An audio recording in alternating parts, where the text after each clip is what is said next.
I just upgraded our cable package with programming from every conceivable reality. Now who wants to watch random, crazy TV shows from different dimensions? Let's watch some crazy stuff, yo!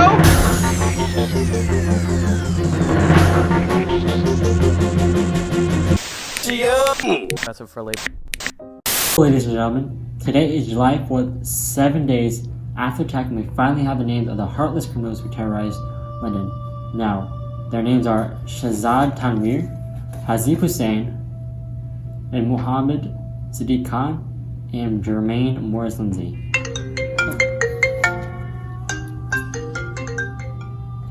Hello? Okay. Alright, thank you. Appreciate it. Ladies and gentlemen, we just got another report of 4 other explosive devices that were found but never detonated. Now, we got very lucky. Law enforcement were able to find these explosive devices before they were detonated. And, ladies and gentlemen, please pray for London at this sad time.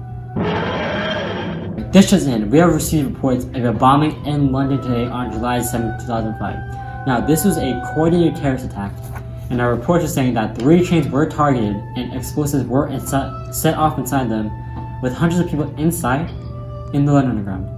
It has been 1 hour since then, and the estimated casualties are 700 people injured and 39 confirmed dead. Now, hello?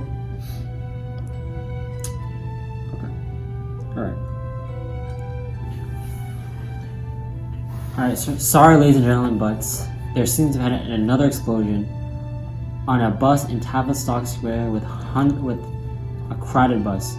Now this is a very sad day for London. If we have any new updates, we will report back to you immediately. On November 13, 2015, there were a series of terrorist attacks throughout Paris, France. Today is the 4-year anniversary of these attacks, so we would like to recall the events of this Friday night. 3 groups of men coordinated 6 different attacks, 2 suicide bombings and 4 shootings at 4 separate locations. The most deadly attack occurred at the Bataclan Theater. When the American rock band Eagles of Death Metal was performing, 3 armed gunmen pulled up to the venue and opened fire on the crowd. 90 people were killed in this attack alone.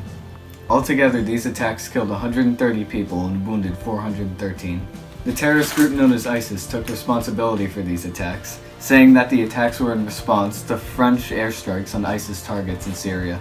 These attacks were the deadliest in France since World War II and the second deadliest in the European Union since the 2004 Madrid train bombings. Thank you for watching, and please take a moment out of your day to remember the attacks.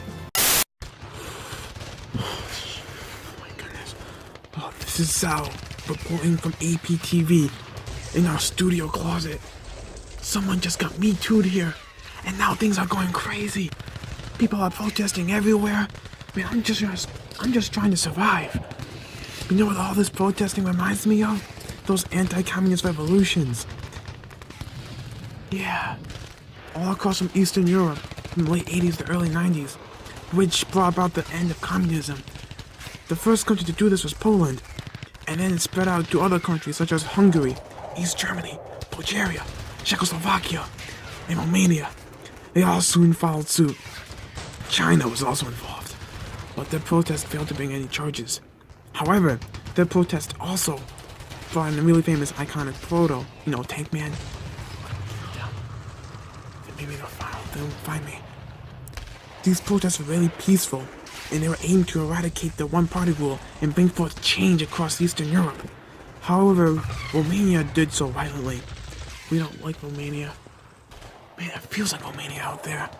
Anyway, a partially free election was held in Poland, which peacefully ended communism there.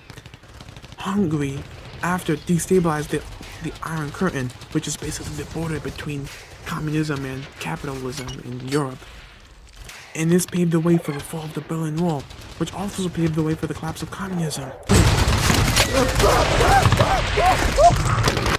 Huh? Seems like TV from other dimensions has a somewhat looser feel to it. Yeah, it's got an almost improvisational tone. The revolution of which I'm about to speak took place in a hellhole, much like this basement I'm sitting in, also known as Romania. Now, the Romanian Revolution lasted a total of 9 days, starting in the small western town of Oh hell, it sounds like tiramisu. And in this 9 days, they traveled down from there, all the way down to the capital city of Bucharest, where the General Secretary, Nicolae Kosciuszko, and his wife were given a mock trial and executed. Good revolution. It didn't quite have the zest of the Soviet Revolution, though. But nice try, Romania.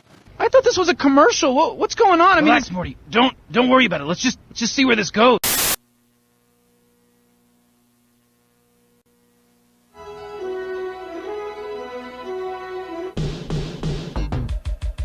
We're just red boys doing what red boys do. Surplus shortages Make the ladies swoon. We're just red boys doing what red boys do. Freezing and maxing Without any food, we're just red boys doing what red boys do. Catch me on the streets at 2:15. I'm Yuri. I'm Constantine. And I'm Mikhail. Here's a one-way ticket to the red boy zone. What's up? I'm Yuri, and I'm 70. Slaying all these people with my policies. They've got a couple of hobbies, besides being a commie, like using the KGB to make them run for their moms. I drink lots of vodka and hang out at the mall. I suppress the Ukraine before it could fall. All I need in life is a government of rock. Now I'm gonna pass it to my #1 baton. Hey yo, I'm Constantine and I'm 73. Months I've been in office, about 13. The public, the media, they're on our side. With our administration, we got nothing to hide. TV and movies, they're made for us. This total control is a major plus. We're just red boys doing what red boys do. The living hell is up with the price of this brew. We're just red boys doing what red boys do. The economy is dying, what the hell did we do? We're just red boys doing what red boys do. You're just chilling here, your country is burning in front of you. I'm Yuri. I'm Constantine. And I'm Mikhail. Here's a one-way ticket to overthrow Gorbachev. Wait, what? Red boys rule the world. Red boys get the girls. Red boys call the shots.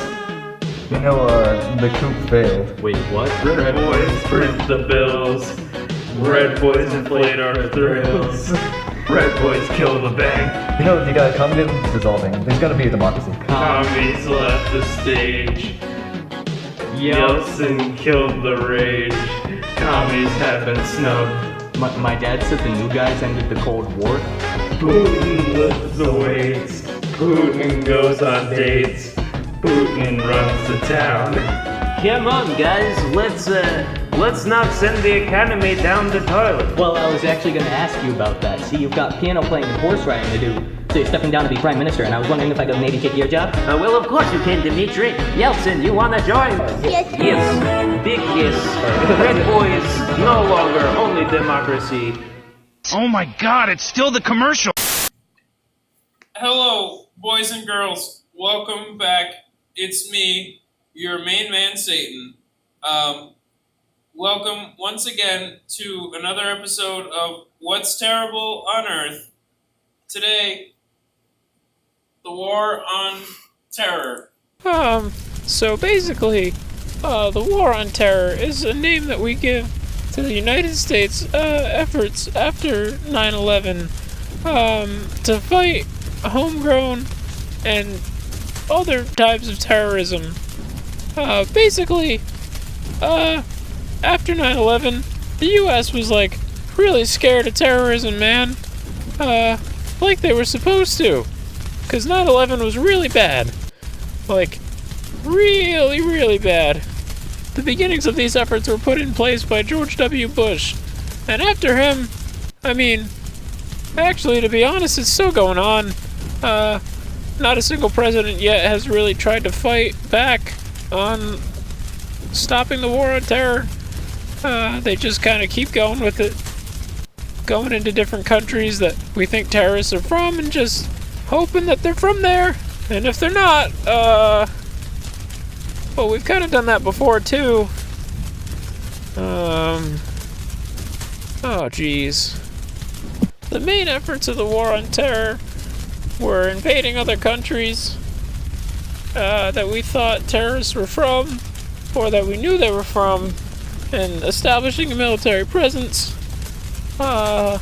increasing security at all points that the Homeland Security Department deemed necessary. They were a new one too. Oh, jeez, there's still a lot of corruption going on with it. I'm Satan, and I'm a little uncomfortable with it, to be honest. The security heightenings included, the TSA, all the annoying stuff everyone hates about airports, and all that jazz.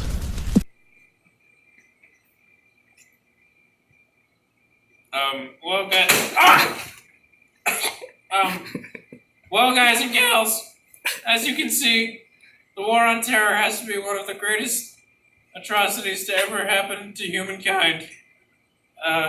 Next week, we're gonna do Holocaust Part 41. Was he that bad? All right, that actually got old pretty quick.